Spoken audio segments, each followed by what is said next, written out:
Bayangkan, lo sedang duduk di sofa, bersantai ria memegang secangkir kopi, dan tiba-tiba seluruh dunia memutuskan untuk bermain simulasi kiamat di halaman rumahmu.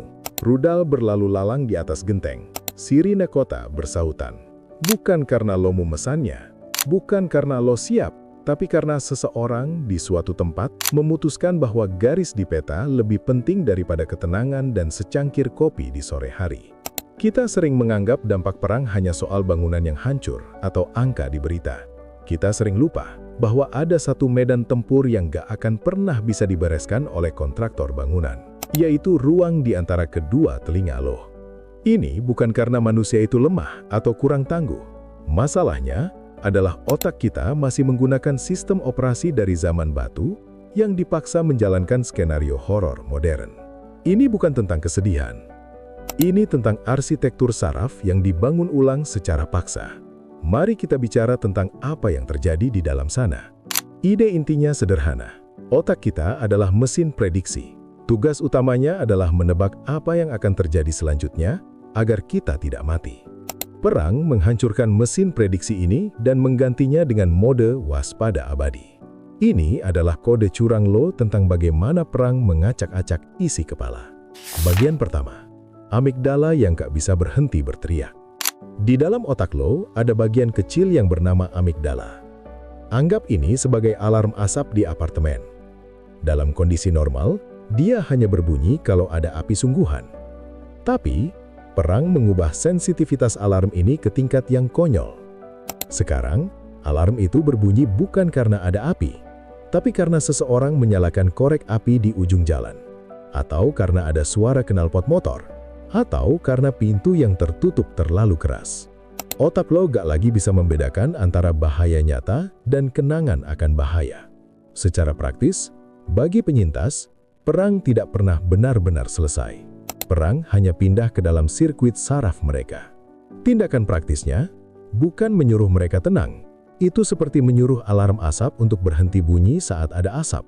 Yang dibutuhkan adalah sistem keamanan baru yang meyakinkan amigdala bahwa hari ini, di sini, kita aman. Sebagai caranya, lo bisa selesaikan satu hal kecil. Seperti cuci piring misalnya. Itu adalah kemenangan atas kekacauan agar otak lo tidak mengalami kepanikan berkepanjangan. Bagian kedua, cedera moral. Saat situasi perang, yang berlaku bukan tentang apa yang dilakukan orang lain terhadap lo, tapi tentang apa yang terpaksa lo lakukan atau lihat untuk bertahan hidup. Psikologi menyebutnya moral injury. Ini terjadi ketika dunia lo yang tadinya punya aturan jangan menyakiti sesama, tiba-tiba berubah menjadi lakukan apapun agar tetap bernafas. Saat perang usai, nyawa lo mungkin selamat, tapi integritas diri terasa seperti kaca yang pecah. Lo merasa seperti pengkhianat bagi nilai-nilaimu sendiri. Ini adalah jenis luka yang gak bisa diperban. Otak lo terus memutar ulang kejadian itu, mencari jalan keluar di labirin yang gak punya pintu keluar. Tindakan praktisnya adalah memahami bahwa rasa bersalah itu sebenarnya adalah bukti bahwa lo masih manusia. Hanya monster yang gak merasa terluka setelah melakukan hal-hal mengerikan. Bagian ketiga, warisan dalam kode genetik. Kita sering berpikir, trauma itu sifatnya pribadi, milik kita sendiri. Ternyata tidak. Trauma perang bisa mengubah cara gen kita bekerja tanpa mengubah urutan DNA-nya. Ini disebut epigenetik. Sederhananya, ketakutan kakek lo saat bersembunyi di bunker bisa meninggalkan catatan kaki di hormon stresmu hari ini. Lo mungkin merasa cemas tanpa alasan yang jelas, padahal lo hanya lagi rebahan di kasur yang tenang. Itu bukan salah lo. Itu adalah gema dari masa lalu yang belum sempat diselesaikan. Tindakan praktisnya adalah menyadari bahwa lo mungkin sedang membawa beban yang bukan milik lo. Dan langkah pertama untuk meletakkannya adalah dengan mengakuinya.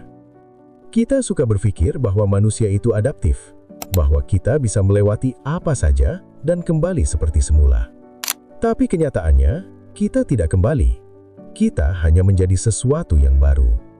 Evolusi gak merancang kita untuk meledakkan satu sama lain sambil menjaga kesehatan mental yang prima. Kita tidak dirancang untuk itu.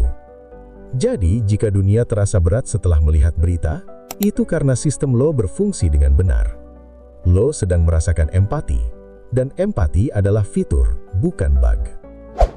Perang adalah kegagalan kolektif yang dibayar dengan kesehatan mental individu. Sangat sarkastis, bukan?